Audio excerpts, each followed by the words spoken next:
गौण खनिजांच्या अवैध उत्खननाचे जाळे आता थेट वनजमिनीपर्यंत पोहोचल्याचे भादोला येथील कारवाईतून समोर आले आहे। बुलढाणा परिक्षेत्रातील भादोला वनबीटमध्ये मुरुमाचे बेकायदेशीर उत्खनन करून त्याची वाहतूक केल्याप्रकरणी वन विभागाने मोठी कारवाई करत 3 आरोपींना अटक केली आहे। या कारवाईत 2 ट्रॅक्टर ट्रॉली, 1 जेसीबी आणि अन्य साहित्य असा सुमारे 19,50,000 रुपयांचा मुद्देमाल जप्त करण्यात आला आहे।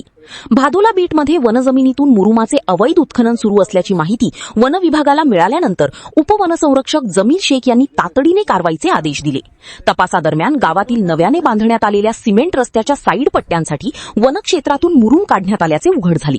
त्यानंतर आरोपींचा शोध घेऊन महेश भीमराव जाधव, योगेश वसंतराव एकडे आणि विजय रामा इटकर यांना अटक करण्यात आली आहे। वन विभागाच्या चौकशीत तब्बल 56 ब्रास मुरुमाचे अवैध उत्खनन झाल्याचे स्पष्ट झाले आहे।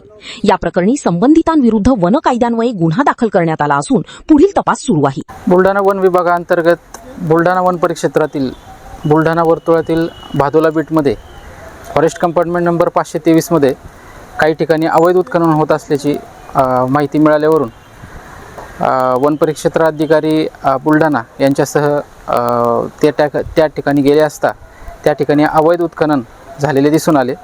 सदर ठिकाणी 3 ट्रॅक्टर आणि 1 जेसीबी हा जप्त करण्यात आला। तसेच काही ब्रास मुरुम त्या ठिकाणीहून काढलेला दिसून आला। सदर मुरुम हा रस्त्याच्या साईडपट्ट्यामध्ये भरण्याचे काम चालू होते, तरी याबद्दल वन गुन्हा हा जारी करण्यात आला।